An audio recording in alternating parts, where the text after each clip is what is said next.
What are some of the most common health issues you see in men today? We have to be thankful for symptoms because you're exactly right, Dave. Those are the engine light. When you have a symptom of any kind, that's your body telling you that something's wrong. It is one of the things that leads to death early in men. What are people looking for in their 20s? What kind of screenings, what kind of labs should they be requesting from their doc? The number one issue still today, Mike, is what we kind of talked about last time, is Men often don't take care of themselves. They don't make their health a priority, whether it's fear of health screenings or results or just general complacency. And today we're going to discuss why men need to pay more attention to their health, especially as they age. And we're joined by our good buddy. We haven't seen him for a while. He's a board certified cardiologist based in Atlanta, Georgia. He hosts the Good Doctor TV web series and the Health Mastery Cafe with Dr. Dave podcast. It is Dr. Dave Montgomery. Dave, thanks for being here, man. Hey, Mike, great to be back on with you, man. I appreciate the invite back. Yeah, for sure. It's been has it been over a year? It feels like it's been about a year. Yeah, I think we did this it's been a minute. last year this time. It's been a minute. We got to do this more often. Yeah, but, we sure do. I want to speak to you about men's health. You know, you're a man, I'm a man. And as men get older, there's definitely some things we should be paying attention to. And I wanted to start with the basics because I think sometimes guys don't know where to start. So they just throw it to the wayside. I got a friend I worked with many, many years ago who's in his mid 50s and he literally hasn't been to the doctor in like 25 years. Yeah. And I'm like, dude, what are you doing? Like, just go run a blood panel, a CBC or something. Just make sure everything's still working. Cause you know, mid 50s, if you're neglecting your health, stuff starts popping up. And so I just wanted to sort of dive into some of that and just help educate men a little bit on just wellness and trying to live as well as they can. And what are some of the most common health issues you see in men today? Yeah, you know, I want to answer that question directly so that the men and the women who love them, so they get those nuggets right away. But then I do want to circle back to what I think the reason is that we don't go. So the number one issue still today, Mike, is what we kind of talked about last time is still heart disease. Heart disease still kills more men in this country and abroad, especially in industrialized countries, more than it should. It is a preventable disease for which we know the cause of, but it's still the number one issue. So as we develop a health strategy, we've got to be saying, let me check off the boxes for heart disease. Number two, it kind of makes sense. I think the guys are going to be able to fill this in. Cancers. What are the main cancers that men should be mindful of making sure they don't have a risk for? And if they do, what to do about it? Prostate cancer, colon cancer, lung cancer, and skin cancers. Those are the big four that are really common. And then the third thing that I really want us to hone in on might take men by surprise, and that's mental health. There are a lot of us who are just simply stressed out, Mike. There are a lot of us who have bona fide diagnosable mental health disorders that for a number of reasons we don't tend to, and it may not even be on our radar. Those are the three big ones, I think. Okay, and that's interesting. I know you mentioned cancer, and I've read several different studies that said that cancer is occurring at a younger and younger age now in both men and women. I know we're focused on men today, but you know, given all that and given that the data seems to be changing, at what age should men start getting regular health screenings? Yeah, you know, it's one of those things. I'm going to give the answer, and then I want to expound and add what I was saying on the first one. You should start in your 20s. You should start in your 20s. Remember when we were, children, we would get taken to the doctor, whether you liked it or not. You're going to the pediatrician. You had to have your vaccines, big topic, right? You had to have your annual checkup. Many schools, I went to public schools in Chicago. Many schools wouldn't let you walk in the door if you didn't have your checkup. So you were dragged into a doctor's office. For boys, you know, there was a part of that exam that we didn't particularly like. And that's because boys can tend to have hernias that sort of develop into the testicles. So we would have a testicular exam, and that is not an exam that we talk about, but boys have to go through that. And there are these little holes that live at the bottom of the pelvis, and the pediatrician, you would stand in front of the pediatrician. The pediatrician would sort of have the finger in the scrotal sac toward to where Hmm. those holes are, and Hmm. ask you to cough. So you and I remember this. Yeah. And that's not a savory contemplation for you're like, man, I do not want to go and do this. But you couldn't decide. You couldn't tell. Right. You couldn't say no, mom or dad, I'm not going. No, mom or dad. My experience last time was a little bit over and beyond. Not all the time is the parent in the room. You lose agency in a nutshell. And no respecting man is going to just hand over his agency just to go see a physician. And many of us harken back in our own minds to that time when I had to go, whether I liked it or not, and they did things to me that I didn't necessarily want. Not everybody had a bad experience, but some of us did, and that's a PTS. So we're just like, I'm not doing that again, right? We go from a scrotal exam to a prostate exam. And a lot of men still think that the digital rectal exam has to occur when you go get an annual physical, and that's not true. In your 20s, if you will go to your doctor and get the blood test and the physical exam that you should, you jump ahead of some of these things that take us out in our 40s, 50s, 60s too early. So 20s is when you should start. So 20s. All right. I'm glad you're telling me that at 50 because I wasn't doing I wasn't doing that, right? Yeah. So hindsight, I mean, I neglected going for years. I'm on top of it now. I try to be, and I'm very proactive, and we can talk a little bit about how I handle my own health later. But okay, so 20s. What are people looking for in their 20s? What kind of screenings, what kind of labs should they be requesting from their docs? Yeah. What to look for at that young age? Yeah, yeah, and it seems like, listen, I'm healthy. I, like you, where I wasn't going in 20s regularly, right? But you should be thinking to yourself, I'm going to develop this health strategy that's going to keep in mind the number one problems of all humans. I'm human after all. And what are the number one problems? And is there a way for me to start to screen for that early? The answer is yes. So the things that lead to the heart disease and cancers more often than not are blood pressure, blood sugar, and blood cholesterol, and the things that cause those to be abnormal. So that if you're getting your blood pressure checked, which you will when you walk into the doctor's office, and you're getting blood panels that include function of your kidney, liver, blood sugar regulation, and your cholesterol, you're ahead of the game. I would add that you ask your doctors for a baseline EKG. If you've never had one, get an EKG. In the 20s, you're going to have gender specific testing that they might want to do. For men, that's going to be just sort of making sure you don't have any penile or testicular complaints. Pain in your member or your testicles is abnormal. Don't let it stay. And they will, sort of examine you for that. And any other concerns, whether it's a rash or a mole or any kind of symptom that you're feeling, discuss it. It could be nothing. It could be what you're eating, but you don't want to miss something relevant. That's it. Physical exam, blood work, EKG, and you go from there. So EKG, you're recommending an EKG for everybody. I've never heard that. I mean, I think that's very good advice for one. That's getting your arms around your heart health early. That's right. So no signs, no symptoms. You should just include that as part of a physical.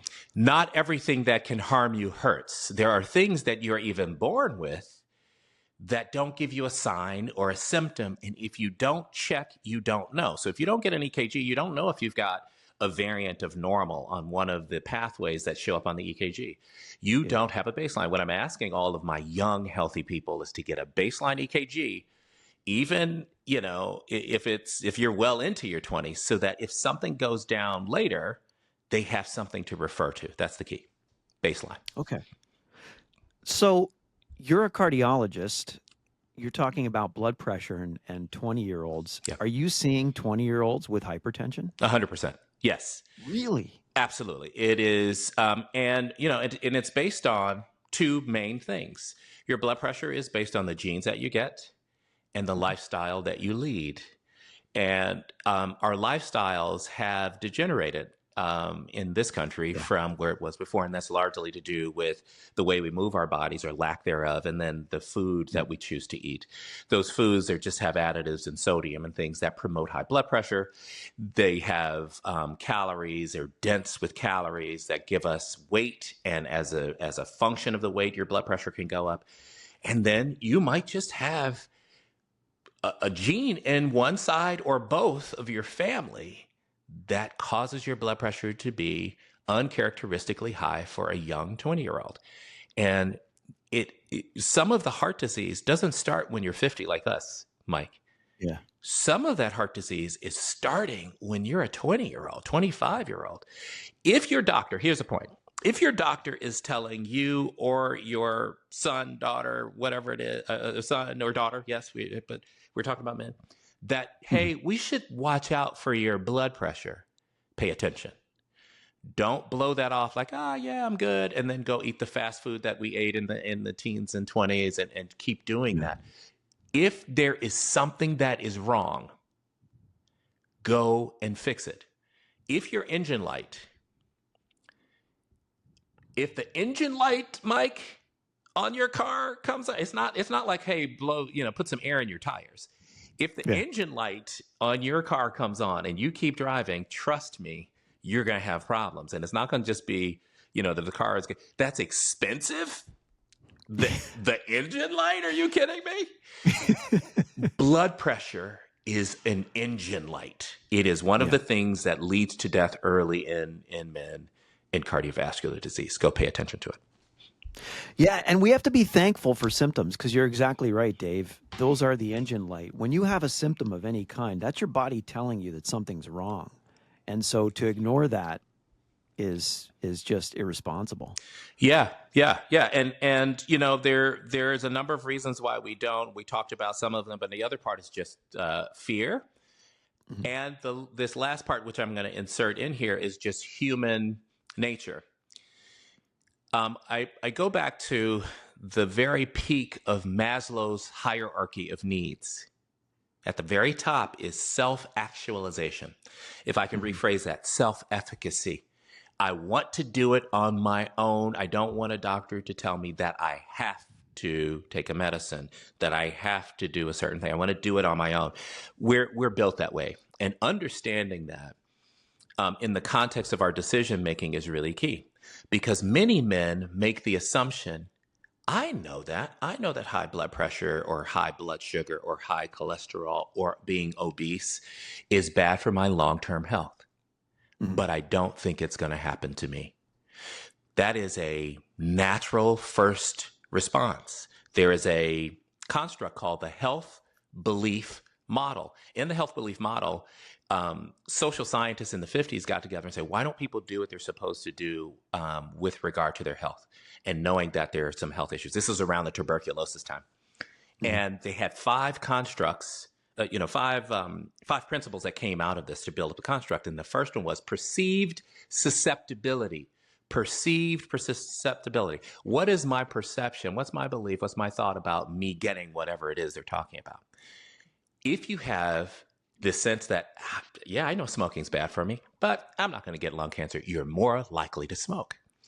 If you Right. think, hey, I know blood pressure can be bad for you, but I think I'm good. I'm just going to, I can do it myself, right? I'm, Yeah. self actualization.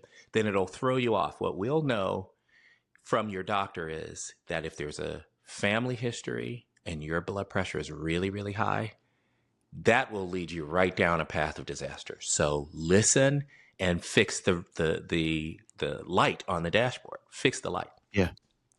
Yeah, I agree. And I mean, the more you pay attention to your health, the more in tune you get with your body, I find.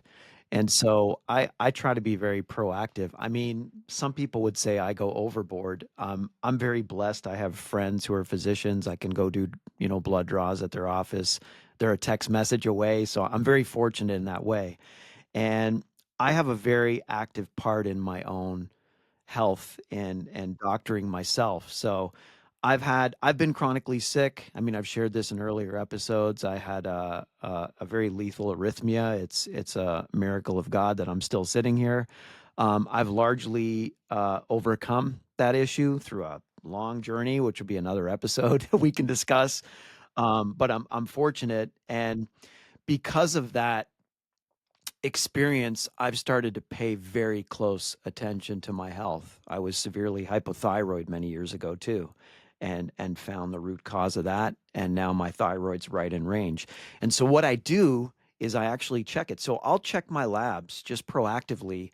Don't laugh. 3, 4 times a year, like quarterly sometimes, just to stay on top of it. So there's certain things I check for, like I'll check thyroid numbers. I'll check just body inflammation, HSCRP, high HSAV. sensitivity Sure. CRP. Yeah. Yeah, so those different factors that were issues for me in the past to make sure they don't creep up again. Now, I'm not going to live forever. Something else might creep up as I get older. Our bodies start to wear down. But I'm trying to pay attention to the things that brought me down earlier in my life and stay ahead of those things, as you say, like be proactive and watch for those things. And again, I'm lucky because my doctor friend will, he'll get the labs back, shoot me a quick email. Hey man, everything looks good here. And he'll send me a copy because I keep a file. Yeah. And my wife does the same thing. And I mean, people don't have to go that far, but I'm just kind of sharing how I handle my own health, and it helps me stay on top of things. And it, you know what, you mentioned mental health, and I want to get into that some more Yeah. in a bit if we have time, but that helps my mental health, just knowing there's peace of mind Right. that my numbers are good. I'm over 50 now. I don't have to stress about this. Cholesterol numbers are good, inflammation's low, thyroid's good. That's kind of my approach. Yeah. Well, so and I'll just add this as your friend and a cardiologist, Mm. that why not go that far? You get one chance to do this right. Yeah, right. No, listen. You get Yeah, one chance. You get one life. Now, we can make some mistakes, we can make some errors in the life, and that's a gift from the creator that we have this ability to heal when we yeah, mess up. But you get one timeline, brother. This yeah, is okay. No matter what you yeah. think about, what happens after. So the idea that you are like lasered in on the one thing that everybody has, and that is a one body, one health, is Mm. the exact thing. We shouldn't make any apologies whatsoever. I love that you say, and I wrote this note down as you were saying, like, don't let a disaster make you focus on your health. That's what you and I are telling people, because I too. Right. Listen, my cage was rattled. We're close in age. I'm 52.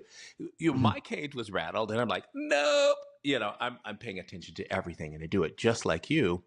Yeah. But what we're trying to tell our compadres is, how about we don't wait until the cage has to rattle like that to the point where you're really in trouble to get Yeah. you to focus? Sometimes it is like that for men. Here's what I'll say, because sometimes we get this feedback too. To your point, Dr. Dave, I'm going to die anyway. So I may as Yeah. well do. Well, I mean, don't let me be the reason why the clock is start ticking right now. Like, I mean, I Yeah. don't want to go out earlier than I should. I got 2 daughters. I got stuff I Yeah. want to do. I want to see their I want to see my grandchildren. So there's a lot of reasons to be focused on this. But this will sound, and I want you to chime in on this. This will sound a little bit old and ridiculous to some of the 20-year-olds. But if you'll just look at this in the category of our first car, you remember your first car, Mike? I do. Talking about the dashboard. Okay. My first car, I mean, it was spick and span. I did it. Yeah. Nobody cleaned my car. Every crease, every wheel well. It smelled good. I took it to the oil change all the time. Like, that was the best thing. And then you go and you get a rental car, right? And then you're like, man, whatever, right? And Yeah. you're driving that, careening around the corner, right? You don't care about that. You got popcorn in the seats. You don't care about that, right? Some Yeah. of us are treating our bodies like it's a rental car, Yeah, that's bro. good. Listen, That's good. this is not only your first, this is your only ride, man. Treat it really Yeah. well. So that's it. Yeah. Yeah. And how do how are you going to feel? If you're not taking care of yourself, you're not going to feel well, right? Do you want to walk around through life not feeling well? I mean, who wants to feel that way, Yeah. right? You know what I mean? Like it makes things it makes life unpleasant. Yeah. And if you can optimize your health and your well-being, and again, it's sometimes I think often, Dave, that cage rattling is what people need to wake themselves up. Nobody just decides to stop eating cookies and start eating salad Yeah. or whatever it is. You know what I mean? Like people um people always wait for that near death experience Yeah. or close to it to make that change. Yeah. And I think we do ourselves a great disservice. And this is something that I always tell people, and I try to live by this mantra, is that I don't care as much how long I live so much as the quality of my life. Mm. And so if I'm going to live another 40 years, but it's a miserable experience and I'm having, aches and pains, or I can't, I'm living in a way that my life is limited. That I mean, that doesn't sound very fun to me, but if I have a good quality of life, Yeah. that's more important to me because quality of life is everything. Yeah. And if you start in your 20s, like you said, you're going to optimize your chances of having a better quality of life. And like you say, chasing your grandkids through a park at 92, right? Magic. I mean, who doesn't want that? Feeling Absolutely. great. Yeah. And then one day you just go to sleep. Yeah, so Mike, I think what I wanted to say to that is because I feel like you feel on this, right? There's no use in having life that doesn't have quality, but I sometimes get guys, they will confuse this idea of quality of life to doing whatever you want. Like I'll tell guys, hey, listen, you got to stop smoking cigars. You can't eat pizza and wings, every night, and that's I want to do what I want to do is different than quality of life because if you don't obey the principles of the universe that govern our physiology and you eat a bunch of garbage, you're not going to feel well, you're not going to function well. So if you do whatever you want without obeying the constraints of a body and a brain that function optimally, you may as well, that's poor quality in my mind. So, the fact that you've got to, come out of this adolescent mindset of I want to do whatever I want and that I'm virile like I was when I was 18 without having to pay attention to it is not quality. Distinctly, certifiably not quality. So that's the only point I want to make. Yeah, no, I agree, man. I agree. And I mean, we've kind of touched on this, but just in general terms for that guy who's listening, who's the wheels are starting to turn in his mind, what are some healthy habits that they can start today? I know we've touched on some of it, but give me some broad answers on that. So I want to answer you straight away. So there are 4 pillars to keep the table standing up when it comes to what every man should do. Every man should do. 1, exercise, body movement. Number 2, the way you fuel and feed your body. Number 3, sleep and rest. Number 4, stress mindfulness techniques, stress adaptation techniques. So let me explain. Number 1, this is all going to sound like, yeah, there's nothing new there. You don't have any life hacks there, Dr. Dave. What are you telling me about?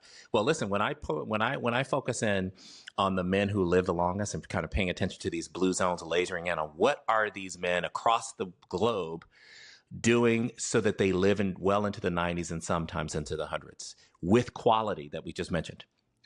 They are all moving their body to the extent of what you and I in this country in modern times would call exercise, whether it's on the countryside of Okinawa, Japan, or it's in Sardinia. They are moving their bodies. You and I might not have all of those opportunities in the daily life to get things done. Like in the rice fields of Okinawa, a 90-year-old is literally bending and lifting and squatting, doing things with his hips and knees and stuff that you and I would struggle to do. But they do it, and they do it daily. So I know it sounds really, crazy to have your doctor say you've got to be moving to the point of vigor on a daily basis, but you should if you want a long quality life. So if that means an exercise program, go get one, started with a trainer. Like I use a trainer now, so I don't have to think about it. I don't, it's not one of my passions, but I go to him and he works me to death, and then I come back and do what I love to do. Number 2, if you think you can just eat whatever you want, anytime you want, hey, I'm healthy, there's no this in my family, there's no that in my family, don't let your body tell you how that's wrong. Don't let your body show you what part of your system will go wrong if you keep doing that. I want you to pay attention to your own personalized needs and necessities with regard to your GI tract and everything else, and make a diet plan, a framework that you adhere to most of the time. If you want to outsource that because that's not your jam, you don't love to do it, go hire a registered dietitian. Start with your Gen AI. Start somewhere, like literally start to put those things in and develop a plan that you stick to. Number 3, this is one of the most underrated keys to the highest optimal performance in human existence, and that is sleep. The things that the sleep scientists and researchers tell us happen during sleep are not, we cannot replicate those in any waking part of our life. You can't go and plug yourself into an AI agent and it gives you the same kind of biochemistry, the same kind of repair, the same kind of restoration that occurs at sleep. And so if you are not getting the right amount of sleep for a human being to function with his central nervous system optimal, with his muscles and his body optimal, with his sexual and reproductive function optimal, with his mental health optimal, you're doing yourself a disservice. Most men should be somewhere around 7 hours of sleep. Now, some people can function really well without as much, so 6, and many people have to get 8. So it's somewhere around there. So it's between 6 and 8, the sleep scientists will use a number like 7. And then the last one, I don't know what the data show, and I'm going to actually plug this in my AI, Gen AI, to see what the numbers come from the research. But I'm telling you that most men, by and large, don't have a mindfulness technique, whether that is Tai Chi, Qigong, or however you say that. You can tell I don't do Yeah. it. Yeah. Mine is just I think it is Qigong. I think it Qigong. is Okay. Qigong. Yeah. Yeah. Mine is just sitting for 20 minutes, first thing in the morning. On my gym days, that's 4:05. On my non-gym days, that's 5:05. And sit for 20 minutes and allow my brain to just let out whatever it wants. On occasion, I'll sit and just write down every thought that I have. I got this from Julia Cameron, who wrote the book The Artist's Way. And she was the first one to talk about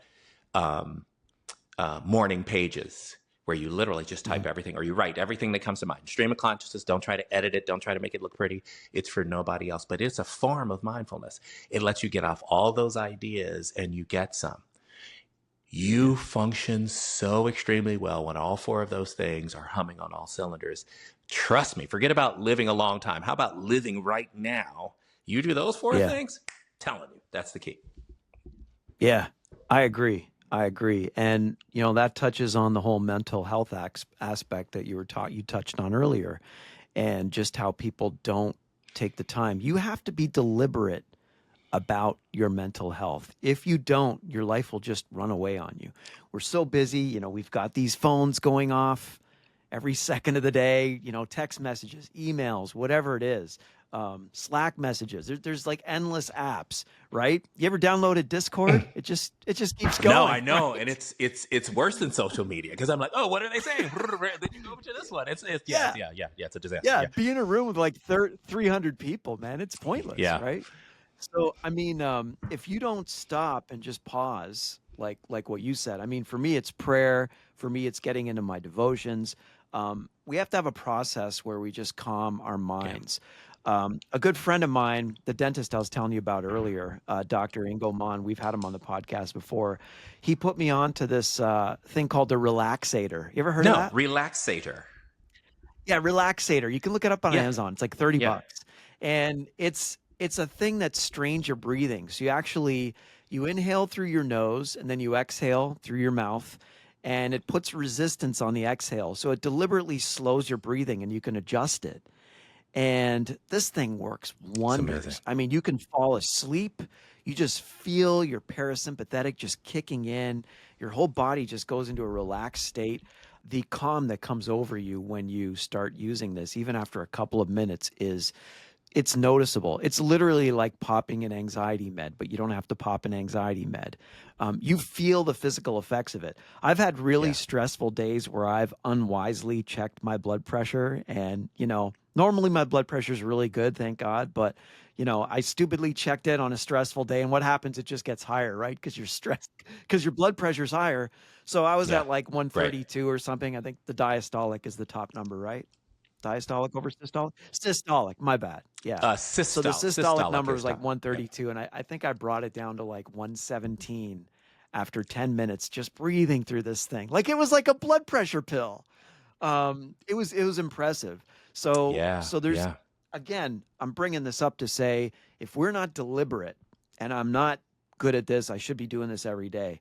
But if we're not deliberate and taking those moments to just chill and relax and unwind, whatever that process is, for yours, it's in the morning.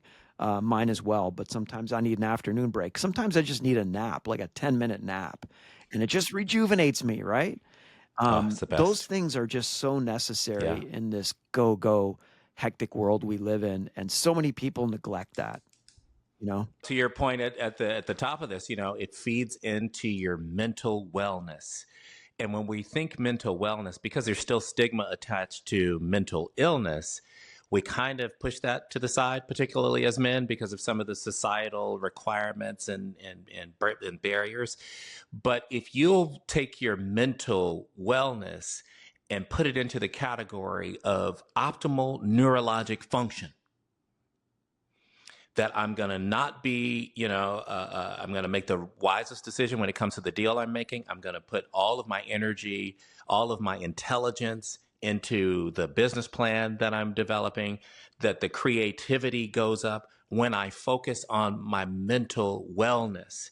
And that, to your point, everybody has that mechanism that you just talked about built in. The creator put it in us, and you get to activate it any time you want. So the relaxator is amazing. But when you sit there are many traditions that just have you do that on purpose to change your pattern of breathing. But why? Is it just to get you to focus on the breathing? That's not all of it, it's part of it. But to get you to activate the parasympathetic nervous system. And the central nervous system has these two henchmen, and they're good ones, right? One is the yin, and that's the sympathetic nervous system, and the yang or the yang, and that is the parasympathetic nervous system. And they work like the accelerator and the brake of your nervous system. And it's amazing because when it's time to be up and there is a car coming and there's a small child, you better be up. You get that.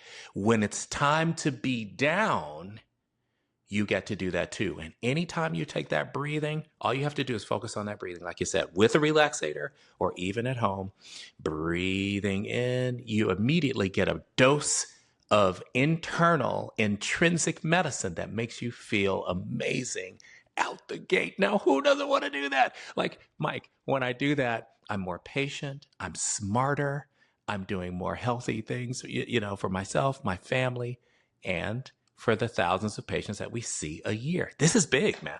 Yeah. And sleep, you said earlier, that's a no-brainer. You can't replace sleep. So when you have a Can't. bad night's sleep, you feel awful, right? Yeah. Caffeine doesn't quite remedy it. None of that stuff really remedies it. You just need that sleep. You need that restoration. And without it, it affects your mental health. Yeah. There's no question because our bodies are generated, our function. The way that we function is because we've got these little machines. Mhm. We've got little tiny machines that have self-contained brains. They're little AIs.